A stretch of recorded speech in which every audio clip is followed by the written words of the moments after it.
Ya, sekali lagi selamat siang semuanya. Ini kedatangan saya yang kedua di ibadah Gesim Bali. Dan saya sungguh bersuka cita bahwa Tuhan terus mau mengalirkan firman hidup yang memberkati kita semua. Atas arahan dari Bapak Rohani, maka dalam saya akan hadir di sini setiap sekali sebulan. Kita sudah ketemu 1,5 bulan yang lalu di awal September.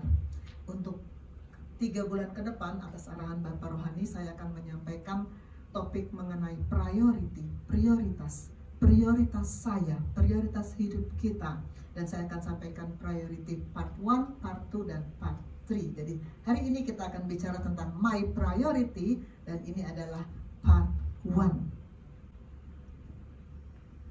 Kita akan sama-sama mendeklarasikan nats pembimbing kita dari Matius 6 ayat 33. Saya undang semua untuk bangkit berdiri.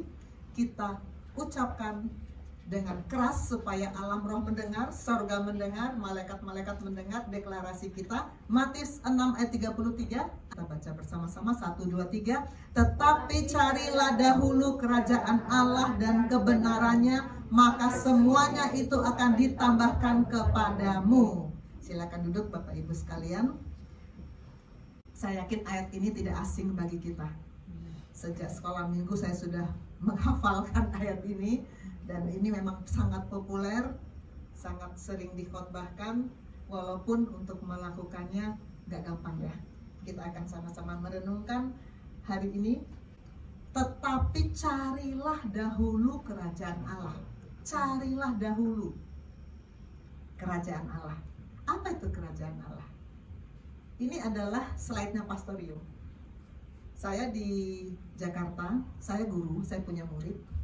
Dan murid-murid saya mengajar ilmu kedokteran. Tapi murid-murid saya yang Nasrani. Bukan hanya saya ajar ilmu kedokteran, tapi juga saya ajar ilmu kehidupan roh. Jadi saya dengan Pastorio ada sesi pemuritan, permodulan selama sebanyak 4 sesi ya Pastorio, dan ini salah satu slide-nya Pastorio. Matius pasal 5, 6, dan 7 itu adalah khotbah Tuhan Yesus di bukit yang mendengar orang banyak, bukan hanya murid, banyak orang mendengar. Dan di situ Tuhan Yesus menyampaikan kingdom value, nilai-nilai kerajaan. Jadi kalau dikatakan cari dahulu kerajaan Allah, apa itu kerajaan Allah? Ini semua nilai-nilai kerajaan ini. Kalau kita menghadirkan nilai-nilai kerajaan ini di kehidupan kita sehari-hari, setiap hari, bukan cuma 2 jam di gereja, Senin, Selasa, Rabu, Kamis, Jumat, Sabtu, Minggu, kita tiap hari menghadirkan nilai-nilai kerajaan ini, maka kerajaan Allah akan hadir. Maka di sini dikatakan, ini slide Pastorio juga, hanya orang-orang yang membawa nilai-nilai kerajaan yang dapat menghadirkan kerajaan Allah di bumi. Ayat tadi berkata cari dahulu kerajaan Allah. Bagaimana mencari kerajaan Allah? Menghadirkan nilai-nilai kerajaan di kehidupan kita. Maka kita menghadirkan kerajaan Allah, maka tadi ayat bagian B-nya apa? Semuanya akan ditambahkan kepadamu. Semua orang mengejar berkat, semua orang mengejar materi, mengejar prestasi, mengejar karier, mengejar apapun yang terlihat, yang orang dunia semuanya inginkan, semua kejar itu. Tapi Tuhan bilang apa? Cari dulu kerajaan Allah, cari dulu. Nanti yang lain ditambahkan. Amin, ditambahkan saudara. Apa tadi ayatnya? Cari dahulu kerajaan Allah dan kebenarannya. 2 item ya yang kita harus cari dahulu, dulukan, prioritaskan kerajaan Allah dan kebenarannya. Apa itu kebenaran? Ini lagi-lagi masih slide pastor ya. Apa itu kebenaran Tuhan? Yohanes 17 ayat 17 berkata, kuduskanlah mereka dalam kebenaran, firman-Mu adalah kebenaran. Jadi kebenaran itu tidak lain tidak bukan dari firman. Makanya saya untuk murid-murid saya yang setiap hari bertemu dengan saya di Jakarta, saya selalu bilang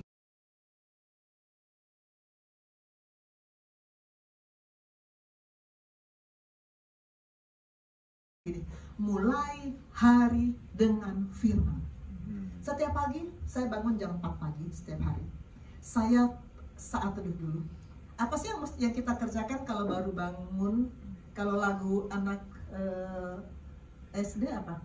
Bangun tidurku terus, tidak lupa gigi, habis mandi kapan baca firman-Nya. Karena ini kan lagu orang dunia ya. Orang dunia yang dia kerjakan sudah tertata di pola. Tapi untuk kita bukan dari dunia. Kita bukan dari dunia.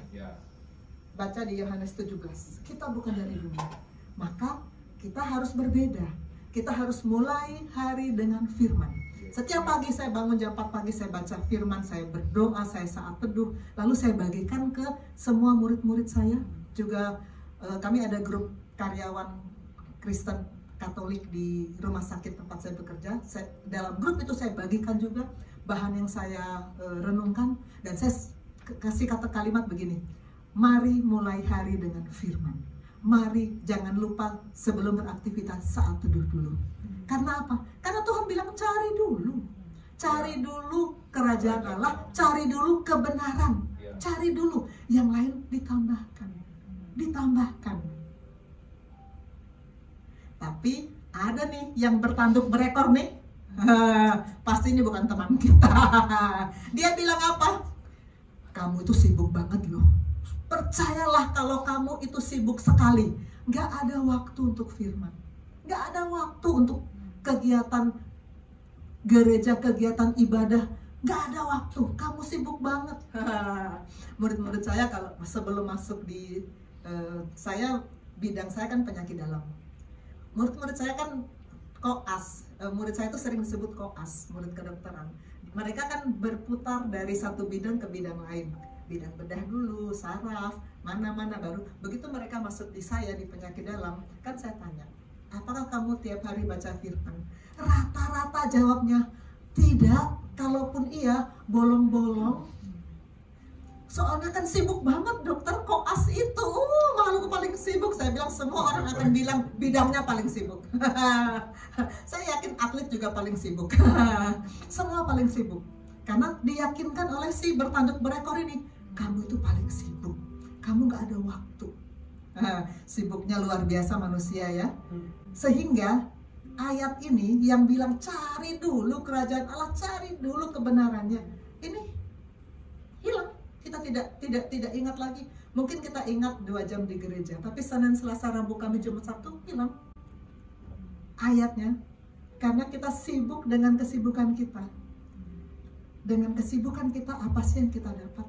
Saya tanya sama murid-murid saya, kamu sudah sibuk seperti itu sampai lupa, nggak ada waktu untuk bersekutu dengan Tuhan, lalu yang didapat apa? Karena kalau saya tanya juga tentang ilmu kedokteran, nggak tahu juga. Kirain karena semua waktu full untuk belajar gitu ya, namanya kok sibuk, kirain ditanya kedokteran bisa, enggak juga. Ditanya Alkitab, nggak tahu juga. Ditanya kedokteran, nggak tahu juga. Mungkin ditanya film yang lagi diputar sekarang di tontonan apa tahu kali ya. Hidupnya untuk itu. Betapa kita dijejali oleh kesia-siaan oleh si bertanduk berekor itu. Pastikan kita tidak terjebak dalam pemikiran bahwa saya sibuk, saya nggak ada waktu untuk Tuhan. Jangan sampai kita terjebak dalam pemikiran itu. Kita mulai dari what? Apa sih prioritas, my priority? Prioritas saya. Apa prioritas menurut kamus? Kalau sebetulnya sih ini nggak usah cari kamus juga, semua udah tahu ya. Prioritas itu adalah sesuatu yang didahulukan, diutamakan, priority. Di tempat saya bekerja,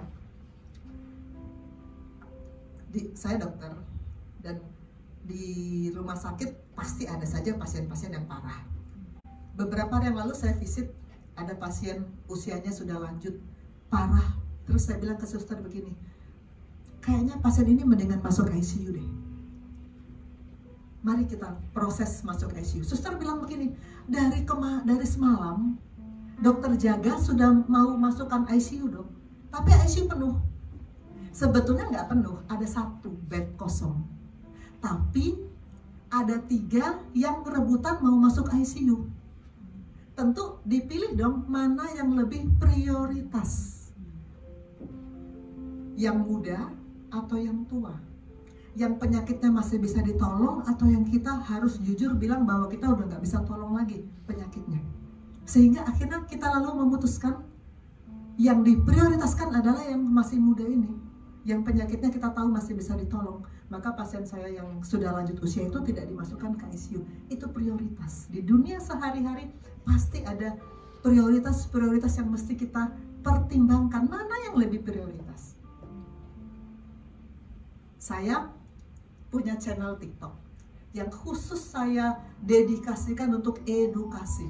Saya nggak ada pamer makanan, pamer baju, pamer jalan-jalan di TikTok, nggak ada. Semua hanya edukasi. Setiap Rabu saya live dan banyak orang yang ikut untuk tanya jawab ya. Orang kan pasti butuh ya kalau konsultasi dengan dokter ya. Tapi beberapa bulan terakhir saya dapat jadwal sharing dari Bapak Gembala agak padat sehingga saya kan butuh waktu ya untuk bikin slide. Bikin slide ini kan nggak 5 menit jadi, butuh waktu. Maka akhirnya saya pikir mana yang lebih prioritas ya untuk hari Rabu. Karena saya tuh saya berangkat kerja hari gelap, pulang kerja hari gelap dari pagi sampai malam, sampai di rumah setiap malam rata-rata dalam 1 minggu tuh sudah ada kegiatan malam. Kalau hari Senin saya jawab konsul, kalau hari Selasa dengan Pastor Rio ada permodulan dengan murid saya. Hari Rabu saya pakai untuk live. Hari Kamis saya ada komsel dengan Pastor Jerry. Hari Jumat saya mengajar online bimbingan di kampus. Hari Sabtu saya dengan murid-murid saya ada bimbingan di rumah sakit sampai sore sehingga untuk malam saya nggak bisa jamin waktunya. Jadi full. Jadi akhirnya saya pikir mana yang kurang prioritas ya. Akhirnya saya putuskan udahlah live TikToknya sebulan sekali aja. Diturunkan tingkat kepentingannya ya, karena jauh lebih penting untuk saya mengerjakan apa yang saya mau kerjakan untuk Tuhan daripada untuk manusia. Live TikTok kan untuk manusia, walaupun kita memberkati, tapi itu kan bukan untuk pekerjaan Tuhan. Maka prioritas itu akhirnya akan memutuskan yang mana yang lebih kita utamakan dari yang lain. Setiap hari dalam kehidupan kita pasti kita mulai prioritas. Ini aku ada uang sekian lembar, aku pakai untuk apa ya? Prioritas. Kita pikir untuk apa ya? Mana yang lebih prioritas? Aku ada waktu hanya segini, untuk apa ya? Prioritas. Setiap hari kita bergumul dengan prioritas. Nah, di bank ada istilah prioritas. Ada beberapa bank yang punya prioritas.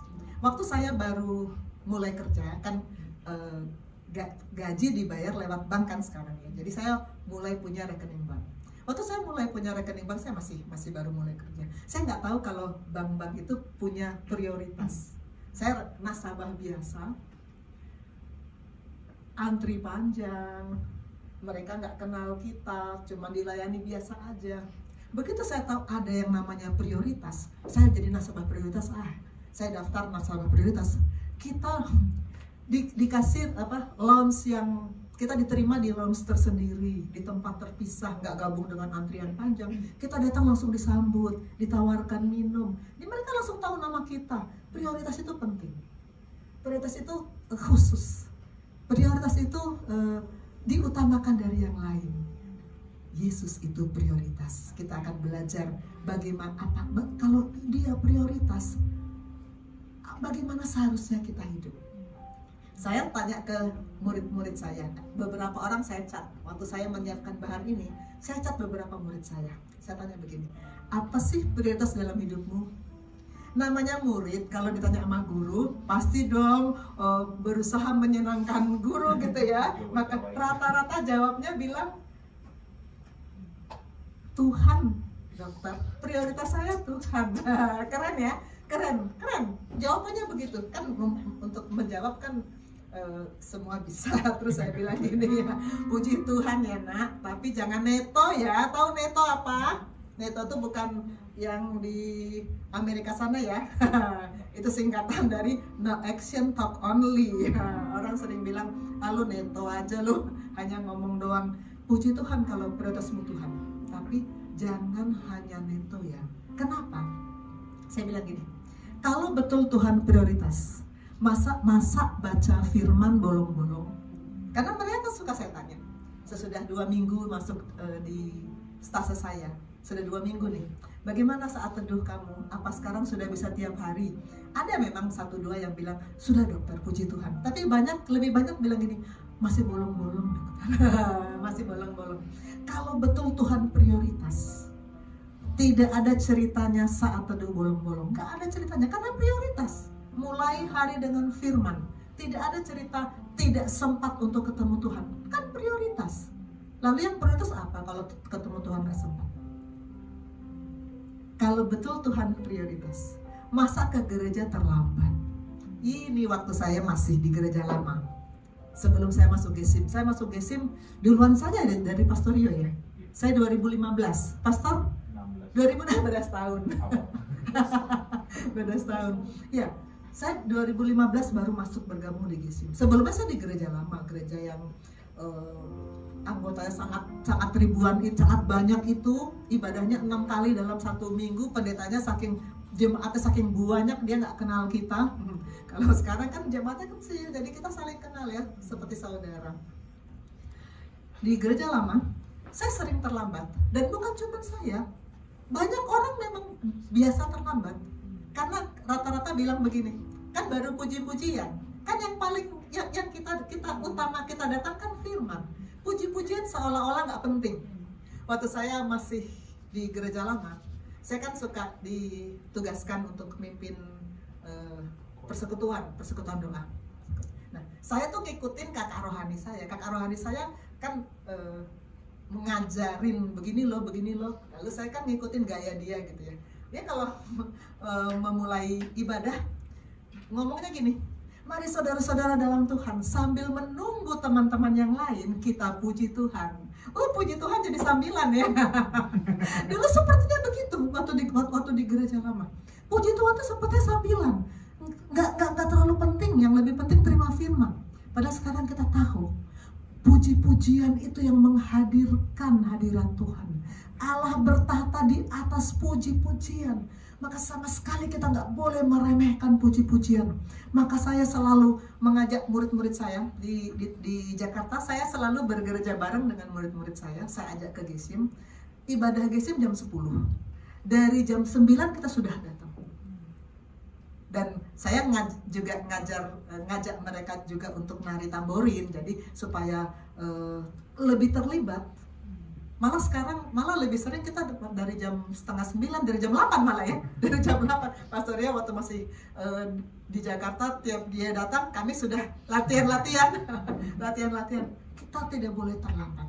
Kalau perlu, ayo kita mengadakan latihan ini supaya kita on time sudah bisa hadir, karena Tuhan prioritas.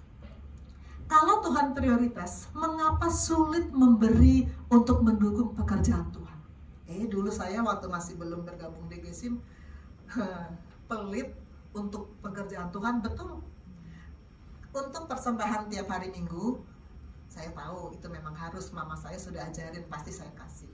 Untuk persepuluhan saya tahu, sejak saya bekerja 10% dari gaji saya kasih untuk pekerjaan Tuhan, ya itu saya tahu, itu saya nggak ada masalah. Tapi selebihnya dari itu, kalau ada yang minta lagi untuk sumbangan pembangunan gereja, untuk sumbangan misi, kalau di gereja lama istilahnya sumbangan ya, padahal itu persembahan sebetulnya. Di gereja lama istilahnya sumbangan. Persembahan, rasanya berat banget ya, aduh, uang kan susah dicari. Udah ngasih ini masa ngasih lagi ya. Dulu rasanya begitu, tapi sekarang karena saya tahu Tuhan prioritas, maka saya nggak pernah merasa berat memberi untuk pekerjaan Tuhan, karena Tuhan prioritas. Prioritas itu yang didahulukan, lebih penting dari segala-galanya. Amin. Mari kita belajar bagaimana hidup kita kalau kita memprioritaskan Tuhan. Waktu saya baru masuk di GESIM, ini masih cerita flashback. Saya kan tamatan dari FKUI. Kami ada grup iluni, grup 1 kelas angkatan saya yang punya hobi, suka jalan-jalan, suka mencari kuliner yang unik-unik, foto-foto di tempat yang bagus-bagus, senang, dan saya juga suka. Jadi saya waktu baru-baru masuk GESIM, saya sering izin dari Bapak Rohani. Saya sering izin, Bapak minggu depan izin ya, saya ada acara. Dan Bapak ya, Rohani kan tentu ya masa dilarang. Tiap orang kan sendiri-sendiri ya pasti diizinkan. Lalu memang karena saya suka, iya loh kita ngapain, iya loh kita jalan-jalan bikin foto yang unik-unik, ini di Bromo, ini di Lombok, di Bali sih ada tapi fotonya nggak ada. Ini entah di mana, ini entah di mana, seru ya. Nah ini saya bilang gini, gereja kan tiap hari Minggu ada ibadah. Tiap hari Minggu kan ada ibadah. Sedangkan jalan-jalan dengan teman-teman ke tempat-tempat seperti ini cuma sekali ini kan, nggak ada diulang lagi. Jadi mana yang lebih penting? Saya dulu suka meninggalkan ibadah karena hobi saya. Hobi jalan-jalan, hobi foto-foto. Alasannya kayak begini, bagus banget ya ininya, sudut pandang yang diberikan waktu itu ya, yang ngasih tentu si jahat ya, si petandu berekor ya, yang ngasih sudut pandang sama saya. Gereja kan setiap hari Minggu ada. Kalau jalan-jalan kayak begini, cuma kali ini aja, nggak akan diulang lagi. Jadi saya sering dulu meninggalkan ibadah karena kegiatan seperti ini.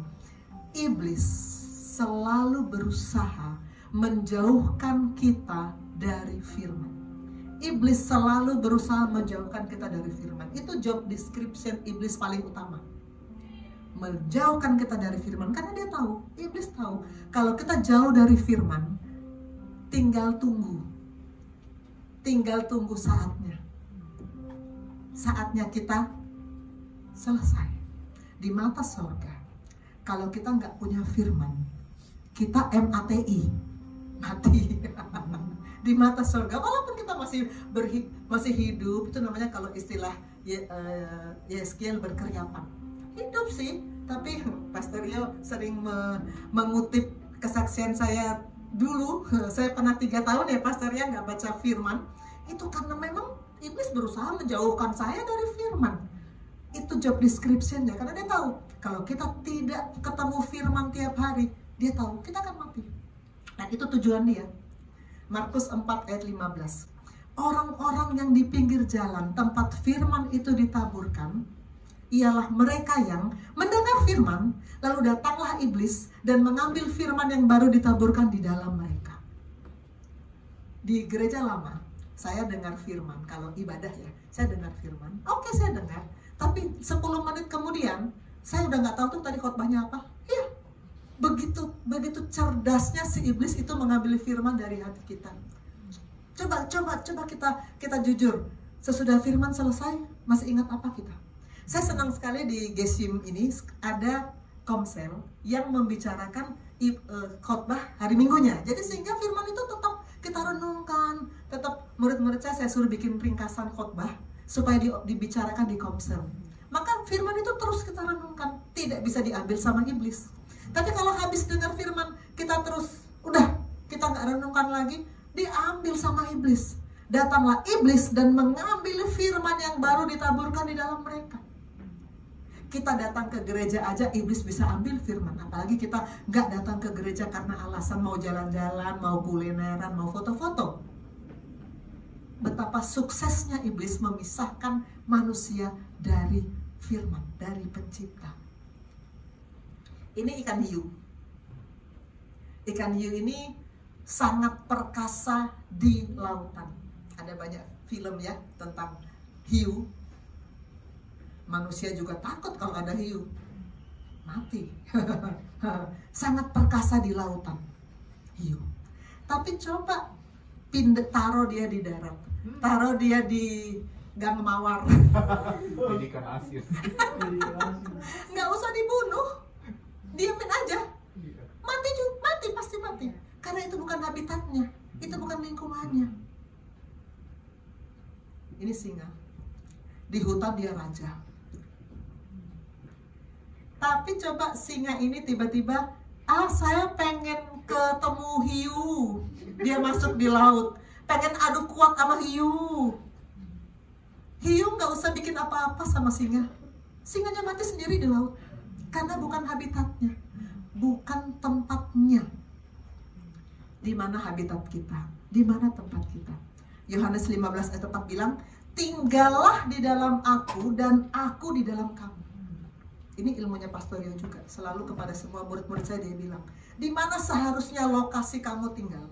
Di dalam firman. Dan firman di dalam kita. Kalau kita terpisah dari firman, nggak usah tunggu, nggak usah berusaha, iblis nggak usah berusaha apa-apa lagi. Tunggu waktu saja. Tinggal tunggu waktu, selesai. MATI. Mati secara roh. Badan masih beraktivitas, itu namanya berkeriapan. Hanya aktivitas, tapi secara roh di mata sorga kita mati. Kalau kita terpisah dari firman. Saya buka di Google, apa sih prioritas orang di dunia ini? Ini salah satu gambar yang saya dapat. I am my priority. Saya adalah prioritas saya. Ini memang wajar banget. Semua manusia memang pasti pengen memprioritaskan dia. Ada murid saya yang nama airdropnya It's All About Me. Nama airdropnya dia bilang begitu, It's All About Me. Di media sosial apa sih yang mau kita tampilkan? Me kan? Semua tentang kita kan? It's all about me, kan hati-hati. Saya sangat suka dengan medsosnya Pastor Rio, isinya firman semua. It's all about Jesus. Luar biasa. Saya setiap hari Minggu selalu mengisi Instagram dan Facebook saya dengan firman.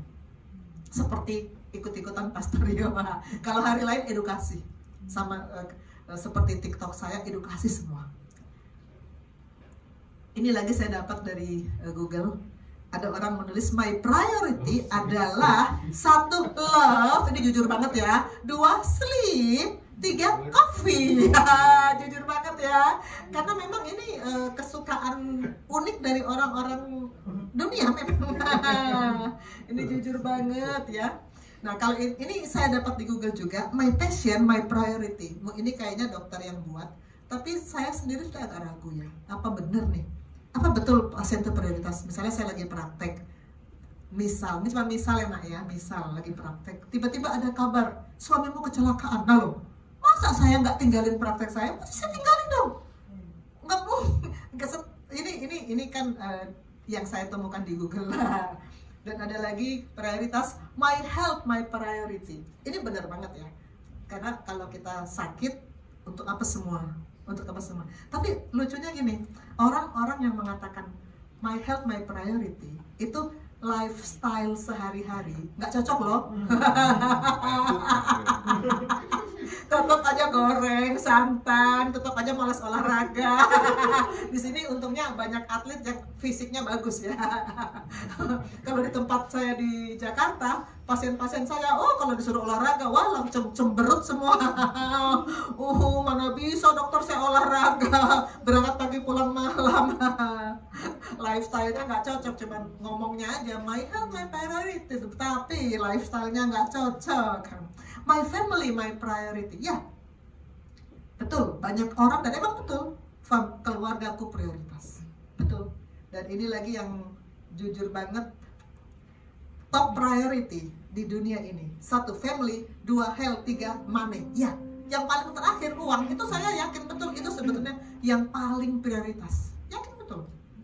Selama kita masih mengikuti daging, pasti yang kita kejar uang. Pasti. Coba renungkan hidup kita. Apa yang paling kita cari? Uang kan? Kalau ada pekerjaan yang gajinya lebih tinggi, pindah. Pindah, karena gajinya lebih tinggi, yang dikejar uang. Ini lagu sekolah minggu. Nah, saya mau ajak kita menyanyikan lagu ini. Lagu ini waktu saya di sekolah minggu, ini diajarkan oleh guru sekolah minggu kepada kami. Ketika itu kami kan masih anak-anak, kami masih nggak ngerti uang. Tapi ini diajarkan supaya nanti besarnya jangan ngejar uang, gitu kali maksudnya ya. Tapi ternyata banyak yang besarnya ngejar uang juga. Oke, saya mau mengajak kita nyanyi lagu ini. Saya bagi 2.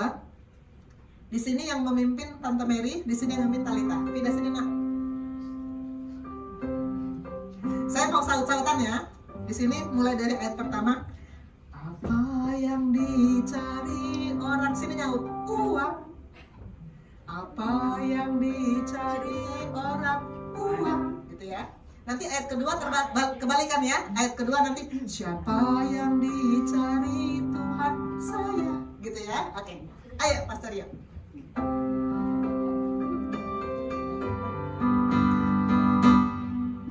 Apa yang dicari orang, uang. Apa yang dicari orang, uang.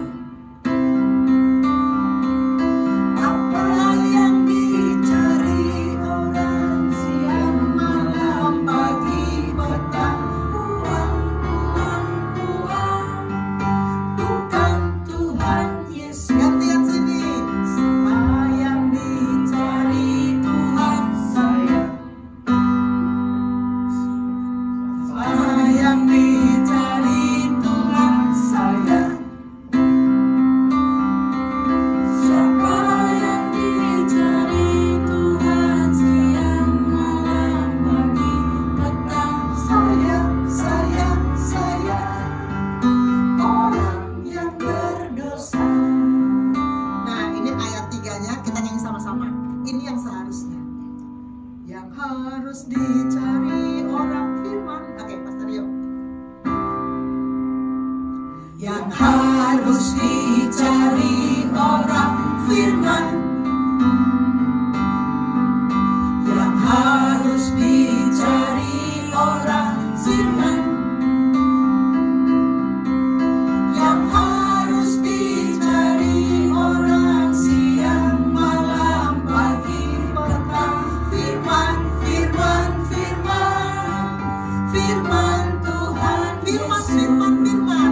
Firman, firman, firman, firman Tuhan Yesus. Amin. Pastikan ini yang kita kejar, bukan uang. Apa kata firman tentang prioritas? Kita baca Lukas 10. Kita baca bergantian ya. Saya baca ayat yang genap, Bapak Ibu Saudara baca ayat yang ganjil. Saya mulai dari 38. Ketika Yesus dan murid-muridnya dalam perjalanan, tibalah Yesus di sebuah kampung. Seorang perempuan yang bernama Marta menerima dia di rumahnya. Perempuan itu mempunyai seorang saudara yang bernama Maria. Maria itu duduk dekat kaki Tuhan dan terus mendengarkan perkataannya. Sedang Marta sibuk sekali melayani. Ia mendekati Yesus dan berkata, "Tuhan, tidakkah engkau peduli bahwa saudaraku membiarkan aku melayani seorang diri? Suruhlah dia membantu aku." Tetapi Tuhan menjawabnya, Marta, Marta, engkau khawatir dan menyusahkan diri dengan banyak perkara. Tapi hanya satu saja yang perlu. Maria telah memilih bagian yang terbaik yang tidak akan diambil daripadanya. Amin. Cerita ini sangat terkenal, sering dikhotbahkan. Sejak saya sekolah minggu juga saya sudah hafal cerita ini. Jadi ada 3 bersaudara yang bersahabat dengan Tuhan Yesus. Siapa aja? Maria, Marta, Lazarus. 3 bersaudara ini tinggal di kota apa? Depannya B. Di Betani. Bukan di Gang Mawar ya.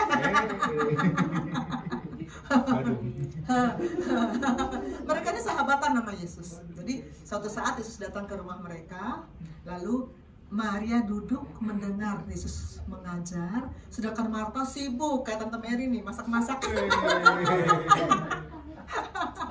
Dia pintar masak pasti, bikin ikan suwir si Marta pasti enak. Nah, Marta sibuk melayani. Tadi kita baca Marta sibuk melayani. Siapa di antara kita yang sibuk melayani?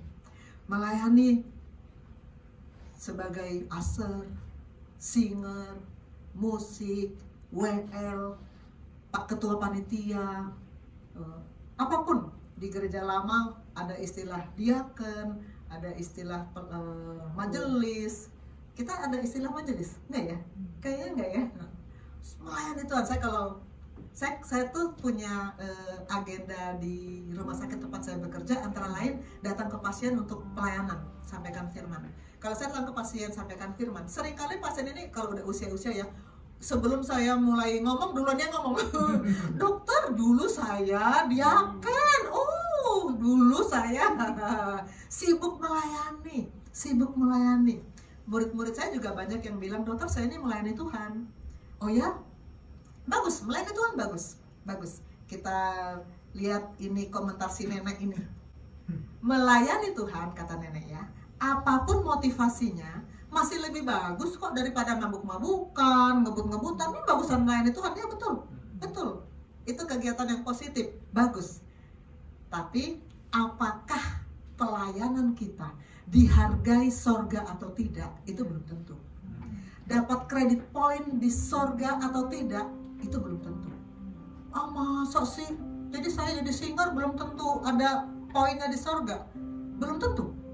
Nah loh, kenapa? Yang seperti apa yang nggak dapat poin? Yang seperti apa yang dianggap aktivitas biasa, sama dengan pekerjaan-pekerjaan lain di dunia? Kita lihat Matius 15 ayat 8-9. Siapa yang pegang mic? Talita boleh baca?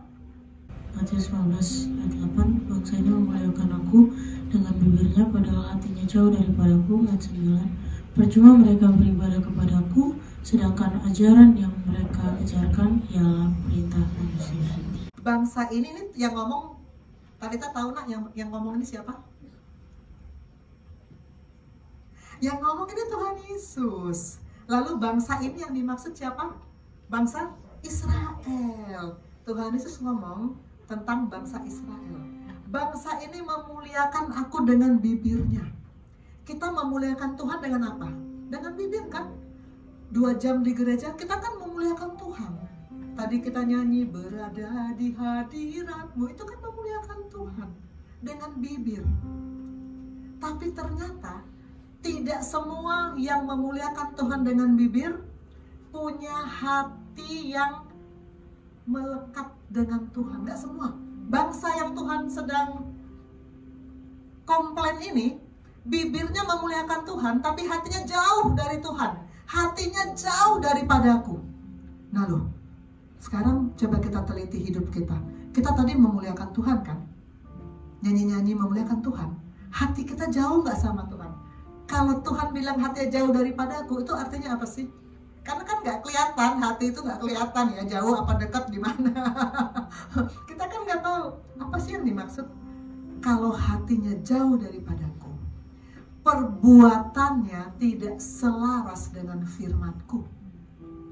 Perbuatannya bukan cuma dalam 2 jam di sini, tapi sepanjang Senin, Selasa, Rabu, Kamis, Jumat, Sabtu, bagaimana perbuatannya? Apakah selaras dengan firman? Kalau selaras dengan firman, itu yang melekat. Saya sangat suka Mazmur 91 ayat 14 ini. Sungguh hatinya melekat kepadaku. Kebalikannya dengan hati yang jauh. Hatinya melekat kepadaku, maka aku akan meluputkannya, aku akan membentenginya. Sebab ia mengenal namaku. Mengenal namaku. Tuhan itu mau dikenal. Masih ingat Bapak Rohani di akhir September kemarin bicara soal mau dikenal. Allah itu mau dikenal. Hosea 4 ayat 6 berkata, umatku binasa karena tidak mengenal Allah. Allah mau kita mengenal dia supaya kita nggak binasa. Nah, Hosea 6 ayat 3 berkata, mari. Hosea berseru kepada semua orang Israel, mari kita mengenal dan berusaha sungguh-sungguh mengenal Tuhan. Berusaha sungguh-sungguh, bukan cuman kalau ada waktu, kalau cocok, kalau lagi senang, enggak. Kalau sungguh-sungguh berusaha, itu betul-betul dengan semua effort kita. Sungguh-sungguh berusaha mengenal Tuhan. Kenapa? Karena hanya dengan cara ini kita bisa melekat kepada Tuhan. Kalau tidak, ayat 9 berkata, percuma mereka beribadah. 2 jam di sini menyanyi memuji Tuhan. Tuhan bilang percuma kalau hati kita tidak melekat kepada Dia. Kalau kita tidak terus mengenal Dia. Kalau kita tidak terus melakukan setiap firman-Nya dari Senin, Selasa, Rabu, Kamis, Jumat, Sabtu, Minggu.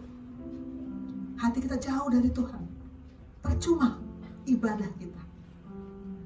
bangsa Israel, Tuhan bilang percuma. Jangan sampai, Tuhan bilang Gesim, percuma, nggak mungkin. Mungkin kalau kita tidak sungguh-sungguh, tapi jangan sampai. Kita lanjut pada cerita yang tadi ya, kembali ke laptop. Marta bilang, Tuhan aku sibuk melayani. Lalu Tuhan Yesus bilang apa? Marta, Marta, engkau khawatir dan menyusahkan diri dengan banyak perkara, tapi hanya satu yang perlu. Dan Maria telah memilih bagian yang terbaik yang tidak akan diambil daripadanya. Waduh, ternyata masak-masaknya Marta yang sibuk itu, kata Tuhan, gak penting tuh. Yang penting yang dilakukan Maria. Apa sih yang dilakukan Maria? Mendengar. Lihat ayat berikutnya. Lukas 10 ayat 39b. Maria ini duduk dekat kaki Tuhan, terus mendengarkan perkataannya. Itu yang Tuhan mau. Pertama yang dilakukan Maria, duduk. Saya guru, dan kalau saya ngajar, semua murid duduk. Kalau ada murid berdiri di depan pintu, saya pasti akan bilang sama dia begini, silahkan duduk atau silahkan keluar. Boleh pilih, tapi saya nggak mau kamu di situ, nggak mau kamu berdiri di situ, saya nggak mau. Kalau serius mau ikut belajar, duduk. Kalau nggak serius, silahkan pergi. Jangan di situ, mengganggu mata, mengganggu hati. Duduk, murid itu duduk dan mendengar dengan penuh konsentrasi dosennya ngomong apa. Itu namanya murid. Kalau dia hanya nonton, pernah ada istilah di mana ya, ada cerita saya mau nonton KKR. Siapa gitu cerita sama saya? Ada seseorang bilang saya mau nonton KKR. Ternyata kenapa nonton KKR kok ditonton? Ternyata ada artisnya. Untuk supaya mengundang banyak massa, didatangkan artis. Jadi orang datang bukan mau dengar firman, bukan, mau nonton artisnya. Itu Marta. Itu bukan Maria. Duduk. Dan duduknya di mana? Di kaki Tuhan. Di kaki. Kalau kita duduk, ada nggak di sini yang duduk di kaki sesama anggota Gesim? Nggak ada kan? Sejajar semua kan? Yosua nggak duduk di kaki Tante Mary, enggak. Karena kalau kita duduk di kaki seseorang, kita memposisikan diri sebagai hamba terhadap Tuhan. Hamba terhadap Tuhan. Maria duduk di kaki Tuhan, dia memposisikan diri sebagai hamba. Duduk, hamba itu, ada nggak hamba yang kalau tuannya kasih perintah lalu dia berdiskusi, gini Tuhan, kita diskusi dulu ya Tuhan. Ada nggak hamba yang begitu? Enggak kan? Hamba itu tunduk taat, apapun kata Tuhan, ya lakukan.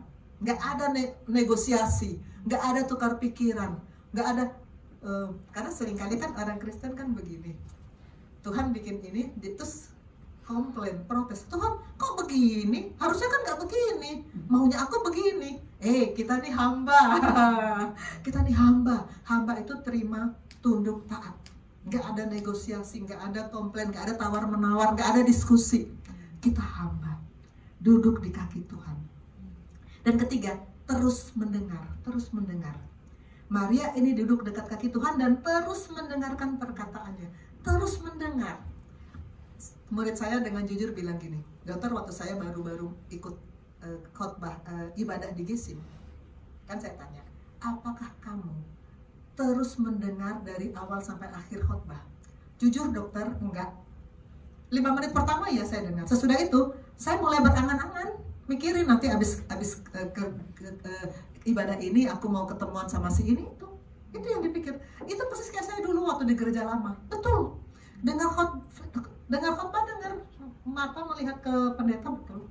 5 menit pertama dengar, sesudah itu mulai mikirin yang lain. Apalagi kalau sekarang kan ada smartphone, ting-tong. Seperti murid saya kalau di kelas, saya kan bisa lihat mereka. Saya ngajar, kalau ada yang kegiatannya aneh-aneh, saya langsung tandain ini saya tandain nih. Begitu saya selesai ngomong, saya datangin tuh anak, coba kamu ulang tadi saya ngomong apa. Pucat pasi dia. Karena kan saya lihat dia, walaupun dia sembunyikan di bawah mana lah itu smartphone, tapi kan kelihatan gerakan orang kalau jawab jawab chatnya.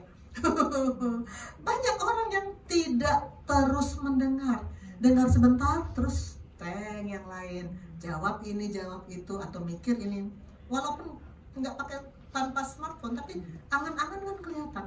Kalau saya ngajar, saya lihat mata mereka. Saya bisa nandain mana yang matanya sedang kemana-mana. Kalau pastornya bilang, kalau kita lagi Zoom, fisikmu ada di sini, tapi hatimu nggak di sini. Terus mendengar. Murid itu harus terus mendengar. Ya saya bilang, setiap pagi ia mempertajam pendengaranku untuk mendengar seperti seorang murid. Yesaya 50 ayat 4b. Kita harus mendengar seperti seorang murid karena tujuan murid mendengar untuk mendapat ilmu dan mengerti apa yang diajarkan gurunya. Kalau murid, walaupun judulnya murid, tapi kalau kelakuannya seperti tadi yang saya cerita, itu pasti tidak mencapai target guru. Nggak capai. Kalaupun dia lulus, saya bilang itu kamu sebetulnya bukan lulus, kamu lolos. Lolos. Dia nggak dapat apa yang kita mau sampaikan, dia nggak dapat. Pikirannya kemana-mana, sibuk sendiri. Tuhan nggak mau yang seperti itu. Tuhan mau duduk dekat kaki, terus mendengar. Why? Mengapa? Mengapa sih kita harus menjadikan Tuhan prioritas? Why? Jesus is my priority. Why? Pertama, memang ini perintah Tuhan. Yohanes 15 ayat 4 yang tadi ya, tinggallah di dalam aku dan aku di dalam kamu. Itu kata perintah. Tinggallah di dalam aku. Nggak ada tawar-menawar. Kalau keadaan kondisi lagi memungkinkan, kalau uang lagi banyak, atau malah kebalikannya. Orang cari Tuhan kalau uang lagi banyak atau uang lagi sedikit. Atau sedikit banyak nggak cari. Sedikit banyak nggak cari. Sedikit banyak, mau sedikit mau banyak nggak cari. Yohanes 15 ayat 5. Akulah pokok anggur, kamulah ranting-rantingnya. Barang siapa tinggal di dalam aku dan aku di dalam dia, ia berbuah banyak, sebab di luar aku kamu tidak dapat berbuat apa-apa. Tuhan prioritas, karena kalau di luar dia kita tuh nggak bisa apa-apa. Kita merasa kuat, tapi Tuhan bilang nggak bisa apa-apa. Hanya ada dua pilihan, di dalam dia atau di luar dia. Di dalam dia kita berbuah banyak. Di luar dia kita nggak bisa bikin apa-apa. Nggak ada tengah-tengah. Saya mau di pinggir-pinggir. Nggak bisa. Hanya dua pilihan, di dalam dia atau lepas dari dia. Kedua, ayat kedua yang bicara kepada saya bahwa ini perintah Tuhan loh, menjadikan Yesus prioritas itu perintah Tuhan loh. Matius 22.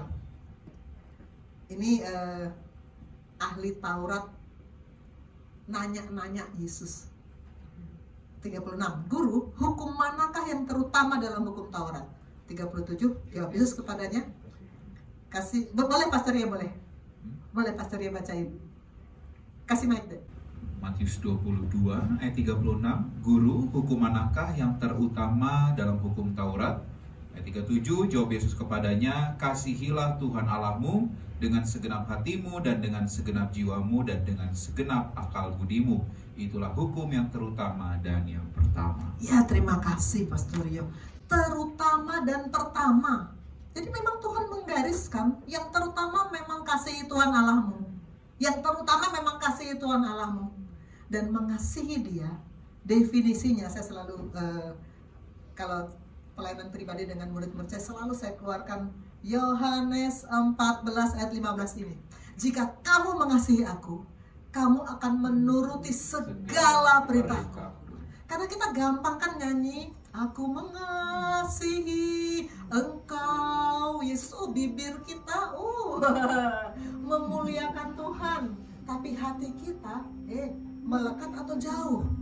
Karena kalau kita bilang aku mengasihi Yesus, maka definisinya adalah menuruti segala perintah. Segala. Bukan cuma 1-2 yang kebetulan gampang dilakukan, enggak. Segala. Lalu pertanyaannya, sudah tahu belum kita segala perintah itu apa saja? Bagaimana caranya untuk tahu? Saya tanya ke murid-murid saya, kalau pelayanan pribadi, segala perintah itu apa? Banyak yang jawab begini, 10 perintah dokter. Selembar di kitab Ulangan ada selembar, kalau itu dilepaskan selembar doang tuh 10 perintah. Kalau 10 perintah itu saja yang Tuhan mau kita ikuti, lalu untuk apa Alkitab setebal ini? Seluruh perintah Allah ada di seluruh Alkitab. Alkitab hard copy itu, sekarang kan kita punya smartphone ya.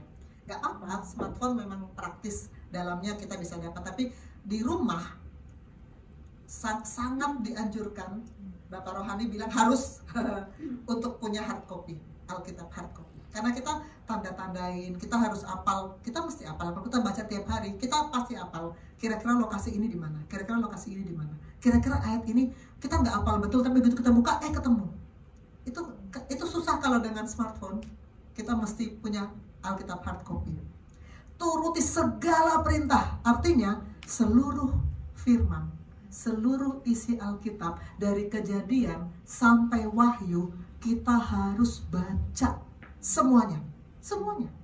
Ada teman bilang, saya paling suka Mazmur. Oh, saya tuh hanya mau baca Mazmur, yang lain saya nggak mau baca, nggak ngerti. Nggak bisa dia mengasihi Tuhan, karena harus semua. Ada lagi yang bilang, saya tuh hanya mau baca Injil yang 4 Injil itu. Itu kan kehidupan Yesus, kan Yesus yang terutama. Jadi itu aja udah cukup, enggak? Segala perintahku. Satu buku yang terdiri dari berapa pasal? Ada yang tahu berapa pasal? Pastor Rio nggak boleh jawab. Berapa kok pasal sih? Kitab, berapa kitab dalam seluruh Alkitab? Pastor Rio dan PDP Joshua nggak boleh jawab. Tapi Talita saya rasa nggak tahu nih. Tahu nggak? Soalnya di pelajaran di London School nggak ada ya, Nak ya. Nanti cari, nanti minta bocorannya ke Pastor Rio. Karena seluruhnya harus dibaca ternyata. Seluruhnya harus dibaca, ratusan, bukan ya? Alasan kedua tadi, why? Kenapa Jesus prioritas? Pertama, karena itu perintahnya. Alasan kedua, karena kita membandingkan kekekalan dan kesementaraan. Kekekalan dan kesementaraan kita bandingkan. Mana yang lebih penting? Rasanya kok bego banget kalau kita bilang yang penting kesementaraannya. Tapi pada kenyataannya orang begitu mementingkan apa yang terlihat. Uang, pangkat, prestasi, jabatan, semua itu yang terlihat, itu yang dianggap penting. Yang nggak kelihatan, kekekalan malah nggak dianggap penting, nggak dikejar, nggak dicari. Kesementaraan itu yang dikejar. Paulus bilang, sebab itu janganlah kamu bodoh. Efesus 5 ayat 17. Sebab itu janganlah kamu bodoh, tapi usahakan supaya kamu mengerti kehendak Tuhan. Jangan bodoh anak-anak Tuhan. Jangan sampai kita mementingkan yang sementara dan mengabaikan yang kekal. Di dalam terjemahan Inggrisnya, therefore do not be foolish. Don't be foolish. Jangan bodoh.